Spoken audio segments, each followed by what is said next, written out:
Well, that's the Sony conference over with.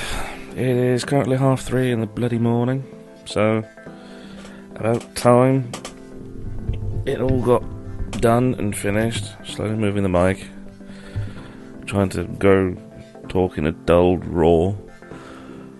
But there we go, 3:30 in the bloody morning. With the way the Xbox conference went and the way that even Bethesda went, I always thought it was going to be hard for Sony to show or have stuff that could try and compete. The opening salvo that they had was The Last Guardian, and it was just okay, fair enough. That wow,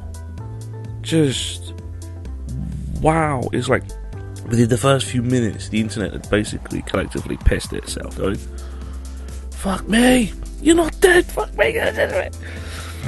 Which was amazing, and it's actually due out for 2016, although I'm not sure if they said that last time, but yeah, gameplay of The Last Guardian, and it's actually being done, which is just wow. It's very impressive. Then Guerrilla Games came out. I thought it was going to be the obligatory Killzone. Turns out it wasn't. It's a new IP entirely. It's a Horizon Zero Dawn. Some prehistoric dino-style robots versus humans thing. Looks very interesting. Then they announced there's going to be a Hitman. Some of the news outlets said it was going to be a reboot. So it's probably a reboot.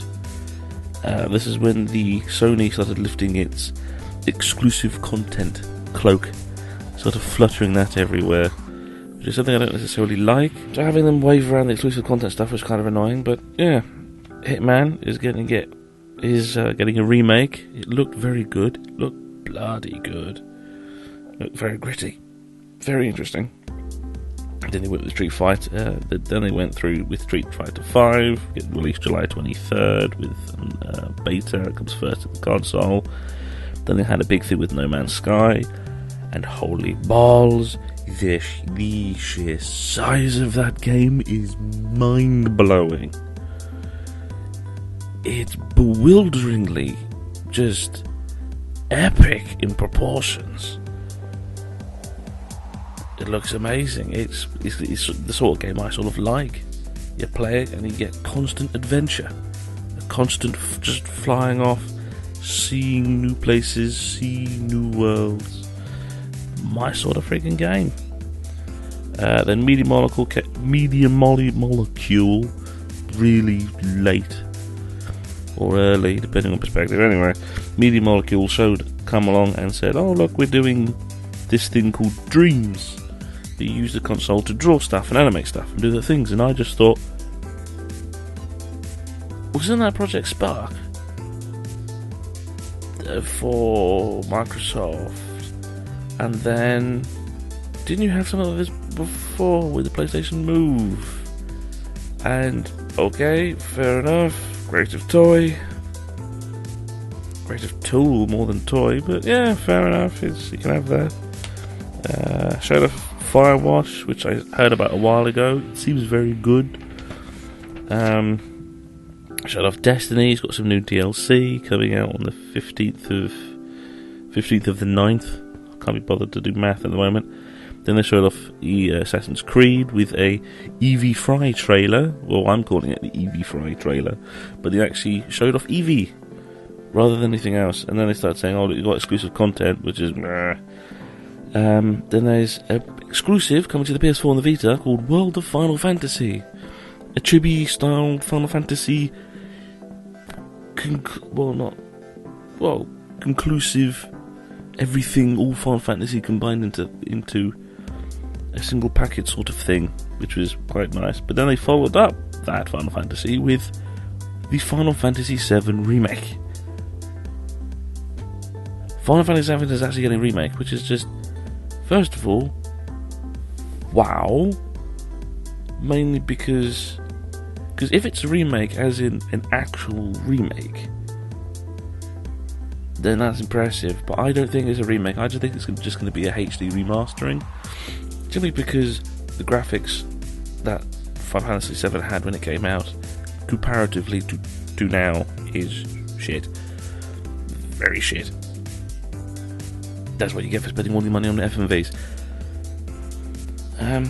But it can't be a full remake because Final Fantasy VII is one of the games that has like sheer cult status. So you can't change anything. So I just think it's just going to be a HD remake. Which, if you want HD remakes, and do that. Then it had a big Devolver Digital section, which is great. Devolver Digital was great. I like Devolver Digital. They do some good stuff. And then something happened. Something quite incredible that no one called. Shenmue 3 actually got, well, not necessarily announced. Sony, in conjunction with the Shenmue producer, who produced all the other old ones and stuff, have basically tantamount to said, alright, you want Shenmue 3, we wouldn't mind making it, but you gotta prove you gotta buy it. Go to Kickstarter. And Shenmue 3 is now genuinely a Kickstarter quest. You can go to Kickstarter and put money towards Shenmue 3. And we know it's going to get funded. It's probably going to get funded even before this video goes up. The way we know is Kickstarter is currently down. E3 DMC. E3 DDoSed Kickstarter. Because it said, fine, you want Shenmue 3, we want to do Shenmue 3, but you got to prove you're going to buy it, so go to Kickstarter.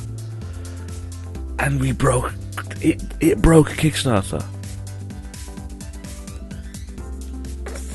First it had The Last Guardian, which was already just improbable in and of itself, which was just wow, because I even said in my predictions that yeah, there will not be a Shenmue 3. There will never be a Shenmue 3. It's like Half-Life 3, that would never happen. And then they go on and fucking do it. The fuck? It's rather bewildering that they've actually gone and done it. They've actually gone and done it. So that is just mind-blowing. And then they go on a little bit with Batman Arkham Knight. It changes tone quite quickly. It changes tone quite quickly. It's got Batman Arkham Knight. It's just they have exclusive Scarecrow missions. Then go on about the Morpheus, saying that there's multiple games. Guerrilla Cambridge has made a game called Riggs, which is a multiple mech combat theme designed for the Morpheus. So the Morpheus has got this combat game. Then there's the PlayStation Vue, which is now expanding its reach and expanding its coverage. So it's got more channels going to more places. In the US, I think they only seem to say states or places in the US, which was slightly irritating, but still, early days, I suppose.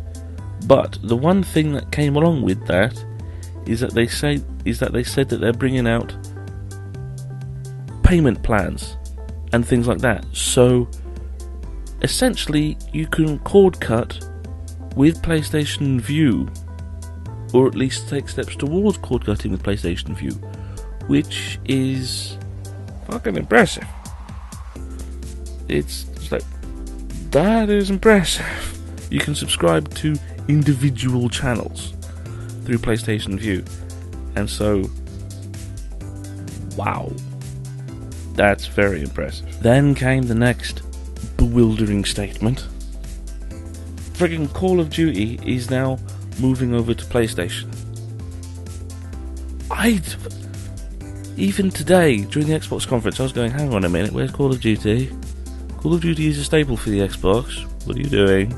And then people started saying, oh, it's gone to PlayStation. People are saying it's gone to PlayStation. It's like, it can't have done that. It's always and always shall be something for the Xbox. Not anymore. It has shifted over to PlayStation. PlayStation now gets the early access to the DLC, now gets the early access to the beta. Just fuck me. This is... wow. It's a big fucking change. I think the audience didn't know how to react. I think it's always been such an Xbox thing. All the COD players are Xbox people.